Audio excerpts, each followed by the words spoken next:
Welcome to Real Stories MKE, brought to you by Exfabula as part of its mission to connect Milwaukee through real stories. I'm Kim Shine. And I'm Joel Dresang. Exfabula believes that everyone has personal stories worth sharing. Exfabula conducts storytelling workshops where community members can build storytelling skills and confidence, and Exfabula hosts story slams so people can share their true stories on stage.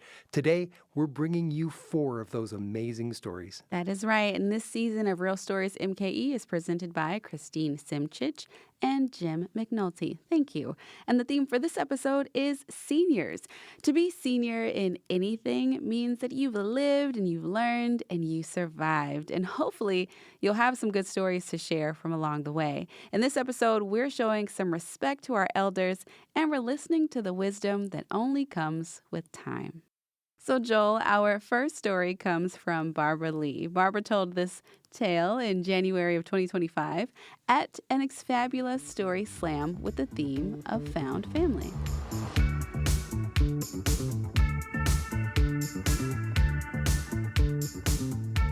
The last place I thought I would ever want to live was an old person's home. But I have a spinal cord injury. I'm partly paralyzed. My partner, Ricky, has Parkinson's. And we were living on the second floor of his condo. And when he fell down the steps and almost hit his head, I thought, we need another place to live.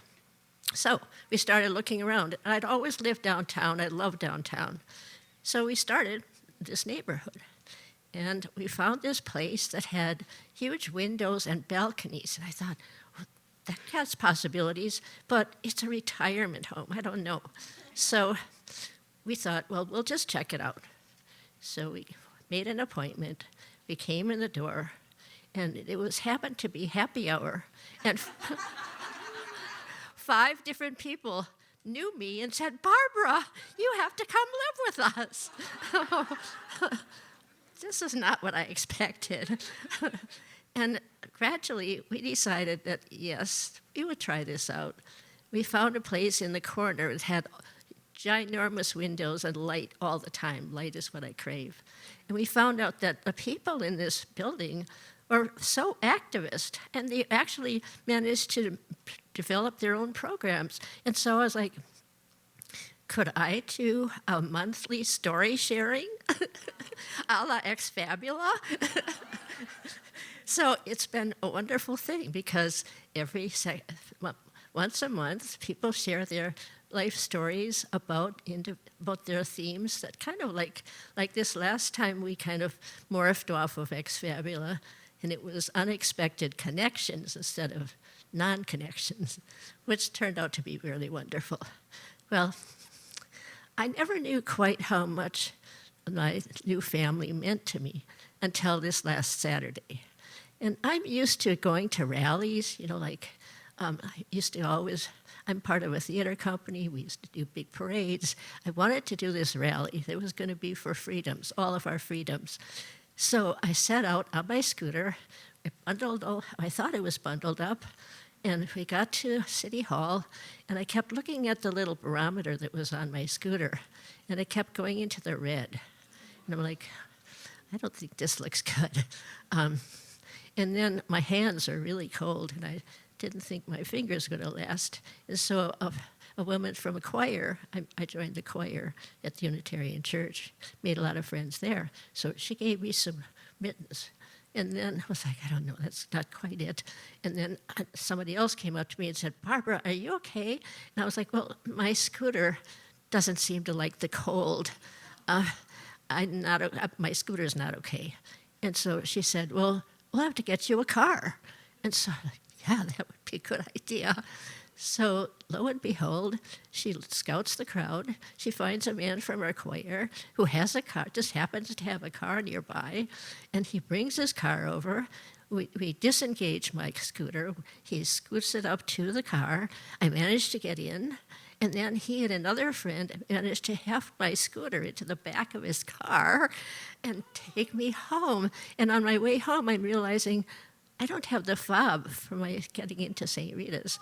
How am I going to get in? So I decided I better call my partner. So I I couldn't see because I didn't have my glasses on. So I thought it was his number. I pressed the number, and some voice answered. I said, "Who is this?" He said, "Oh, this is Dwight." Well, Dwight was one of my best friends at St. Rita's. Dwight's the guy who fixes my wheelchair, who fixes everything and for everybody. And I explained my quandary, and he said, "Well, I'm not there right now, but I'll be there in 5 minutes, so it should be okay." So I get there. There's Dwight. He and Mark get my wheelchair, my scooter out of the car, get me into it, get me into St. Rita's.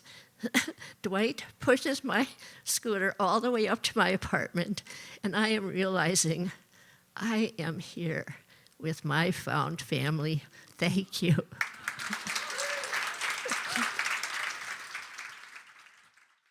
That was Barbara Lee, and we have an update from her. Barbara says, "I realized after I told the story that my found family embraces friends at St. Rita Square and friends at the Unitarian Church. We were all at the march together supporting women, immigrants, and all those who are being marginalized, and it made me feel like we are all part of our found family. It was a beautiful experience." Our next story comes from Erin Whitney. During a service learning project at the University of Wisconsin-Milwaukee, Erin found that friendship can come at any age, especially when you're doing something you've never done. She told this story in 2017 at Building Bridges for a Better Milwaukee. That was a story slam presented in partnership with UW-Milwaukee's Service Learning Department. Here's Erin.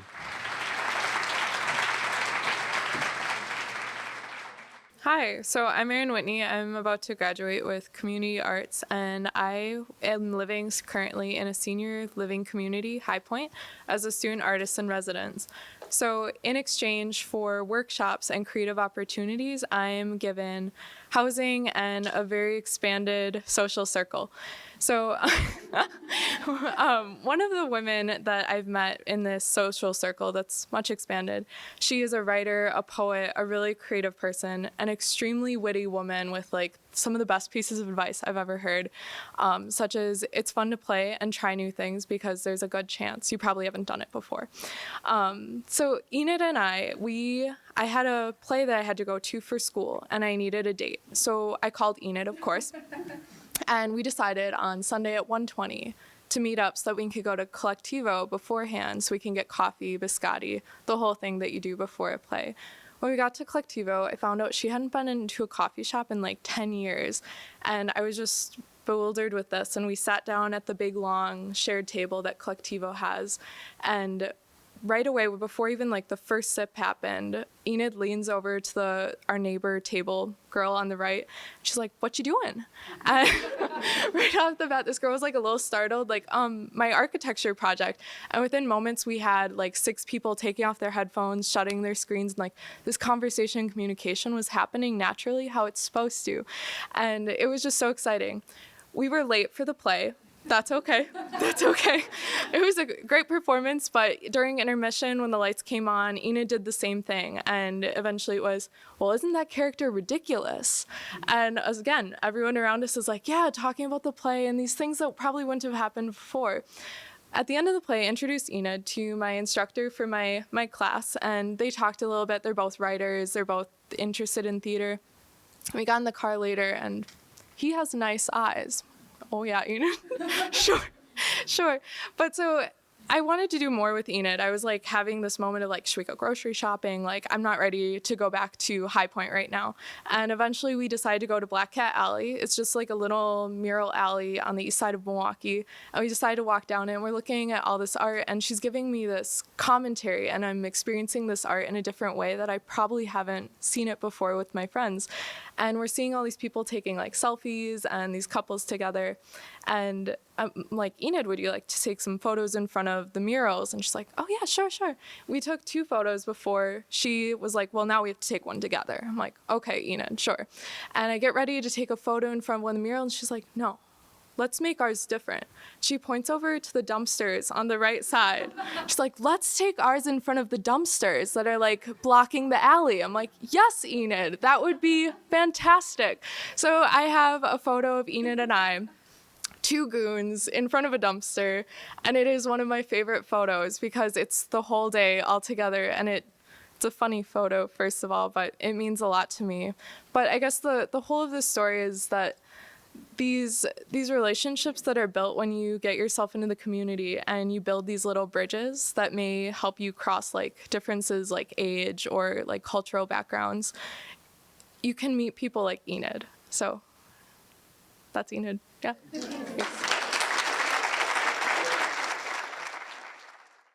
That was Erin Whitney. Our third story comes from Sean Mitchell back in July of 2023. Sean shared memories of his grandparents and at the end offered some sage advice from his grandfather. And I must warn you guys, though, the story ends with a funny twist. Sean told this tale during After Dark for the Culture, a collaboration between Exfabula and Hyphen, a Radio Milwaukee station.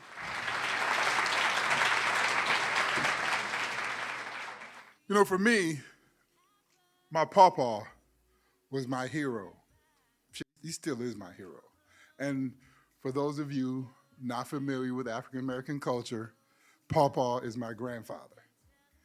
So my grandfather and my grandmother, they set in motion a culture in my family, a culture of love and honor and respect, motherhood, fatherhood, and most of all, service to family and those in need.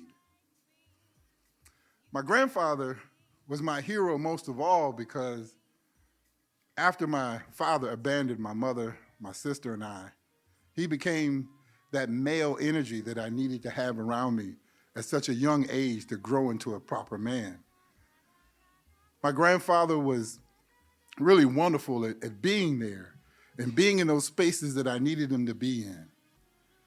My father, to this day, we have no relationship. I don't know him. I'm 53 years old, and the last time I may have talked to him was when I was probably about 3. So my grandfather, my whole life has been the man I've imitated.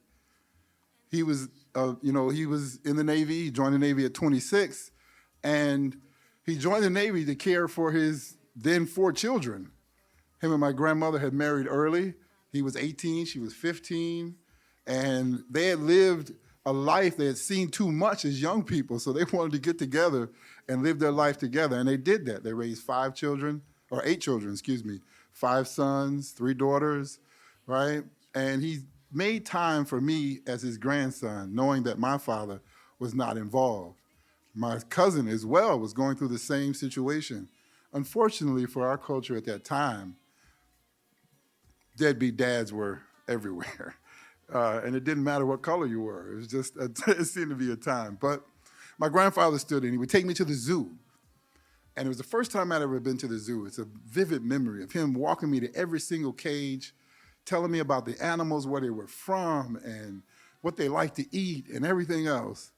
You know, later on, I would figure out he was reading it off the thing. But that's, as a 4-year-old, he was just everything for me.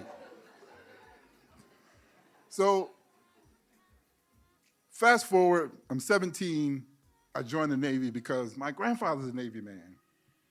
I joined the Navy, I get into boot camp, and I figure out, well, I've signed up for something. It was probably one of the most difficult things I ever do in my life. And I graduated. So when I graduated, every Friday, at Great Lakes Naval Recruit Center, there's a graduation. Okay, that's down in Illinois. And you can invite people, but you never know who's gonna come, right? So you're there, and there's this part where we all march past the stands where all the people are. And you hope you get a chance to see somebody, your family or something, your mother yelling and all of that. So as we make the pass, I see my grandfather unexpectedly. And this is a nearly 10-minute procession as we go down, and he's 70.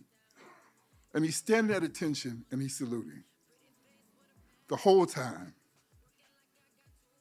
And he and my he and my grandmother really set forth this culture of family and service and being there for each other. My aunt could call from Milwaukee, 8 hours away from St. Louis, and tell my grandfather that our car was broke. And he would be there. He would pack up the van, and whoever wanted to come, they would come. Right? And next thing you know, here was Papa in St.Louis, right? Or in Milwaukee, fixing cars, tell us everything. He set the bar for my manhood, because as a young age, you're with your mother and your sister all the time, right? And you don't get to do nothing. They correcting you every time. You can't say bad words. You can't say a word out of the way. You can't say ain't. You can't say nothing. So me and my cousin would go to my grandfather's house and watch him work on his car. This one time that released me from all of that other stuff and let me know that I too was a man was that I farted. I farted. And he said the famous 12 words: "It is better to fart in shame than to bust a vein." Thank you. That was Sean Mitchell. Ultra shorts? Yeah, I'd like to do some. Okay. So ultra shorts are short little stories that people write down, and our hosts read them at our events. Yeah, this one here is from Anonymous. I played in a band with a clarinet player named Joe who was still playing and well into his 90s. After a gig, a woman came up to him and said, "I love your playing. May I give you a hug?" He was 93. He said yes, and then in his gruff old man voice said, "Where were you when I had my strength?" Here's an ultra short from Anonymous. I was once in a bar in downtown Portland. Everyone was 25 to 35. An older man, probably in his 80s, asked me to dance. I agreed. Afterwards, he said, "Thanks. People just need to be seen sometimes." Aw, that's sweet. Our final senior story comes from the fearless Evelyn Provenus. After seeing one of her children skydive, she decided to try it herself. But that's nowhere near this story's end. Evelyn shared this memory during a 2012 Exfabulous Story Slam with the theme Game On. Here's Evelyn.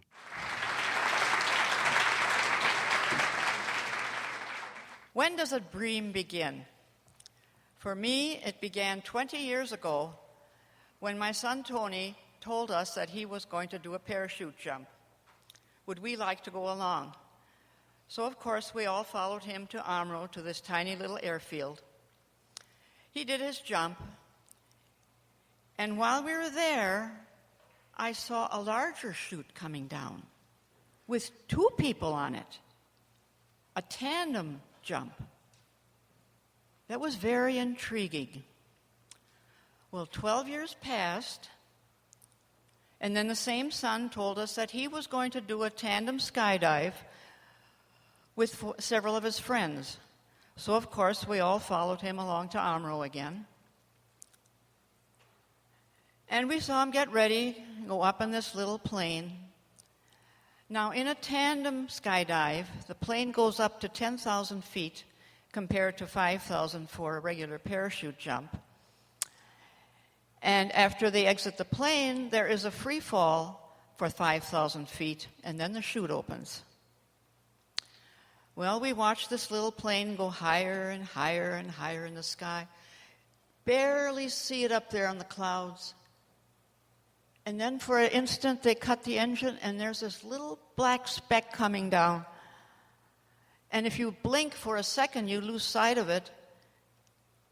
And then that chute opens, and he comes floating down to the ground. And when I saw the expression on his face when he came to the ground, I decided then and there, I'm going to do this. So the following fall, there were 7 family members that decided to go skydiving. Myself, 3 sons, 2 daughter-in-laws, and a grandson.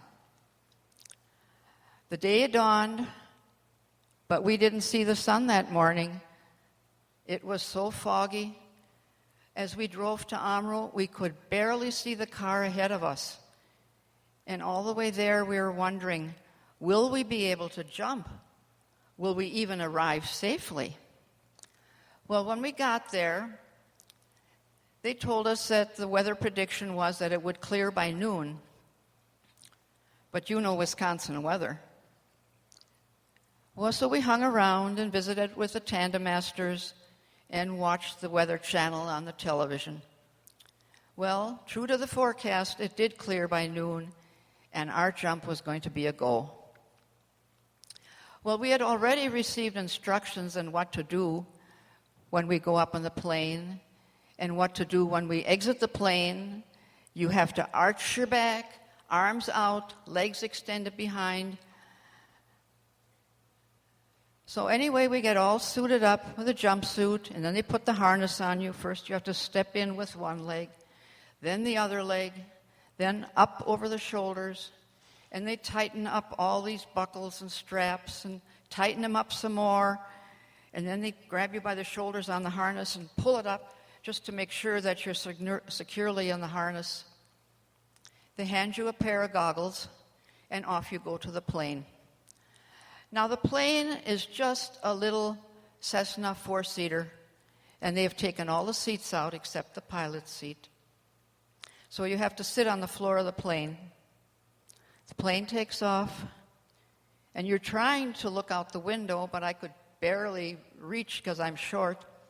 And so you get a little glimpse of clouds going by and maybe a glimpse of the ground as the plane might bank a little. You go higher and higher. And about 7,000 feet, the tandem master shows you the altimeter, or the altitude on the altimeter on his wrist. Go up higher. Then he shows it to you, 8,000 feet. Then 9,000 feet. Then he asks you, are you ready to go? Well, if you're going to chicken out, you better do it now. But I can't chicken out. My children have chipped in and paid for my jump, and they're so proud of Mom for doing this. So I guess I'm going to go. So the tandem master tightens up this harness even tighter than it is already. Then you turn around and you're hooked up to him, your back to his front, about as close as you can get to any other human being. You inch your way over to the door of the plane, and you're desperately trying to remember the instructions they gave you on the ground.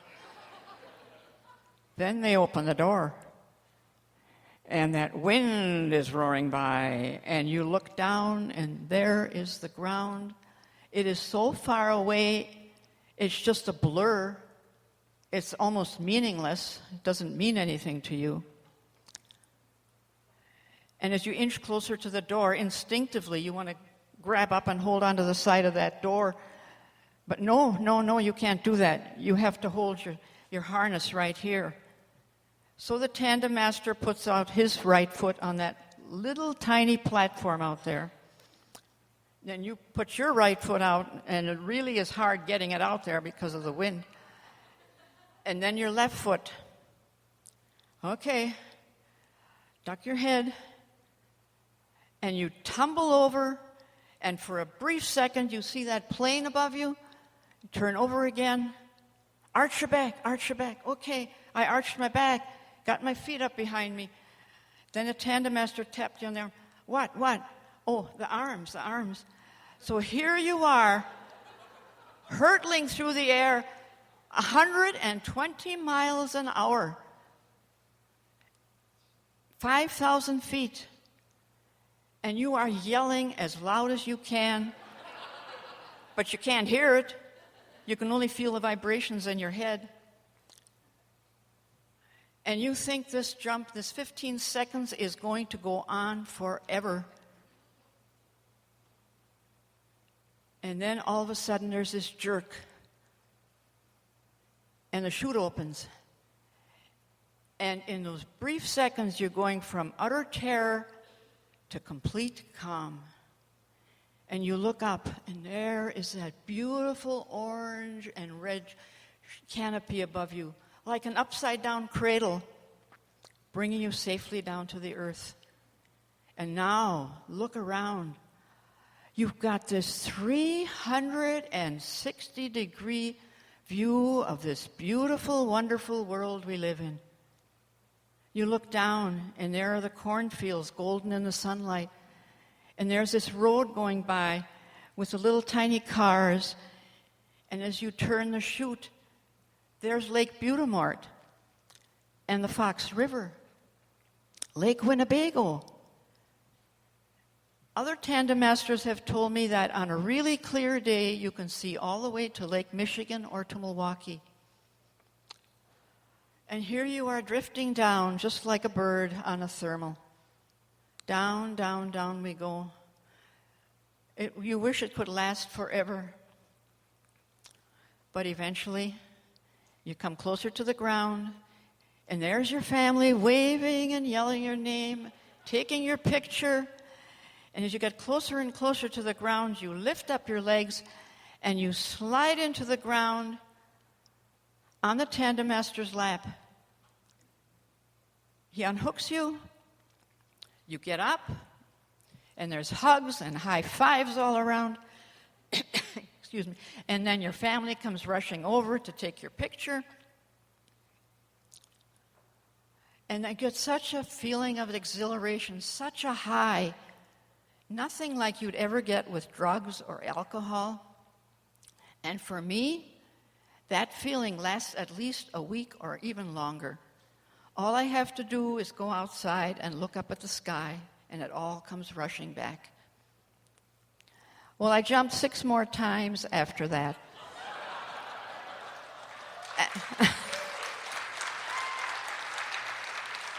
And I've also taken seniors from the senior center skydiving, ranging in age from 65 to 83. And last year we even took the mayor of Sheboygan along, and not the one that was in all the headlines. If you have a dream, large or small, if it's something scary like skydiving, or challenging maybe like running a marathon, step out of your comfort zone. Take the leap. You'll never regret it. Thank you.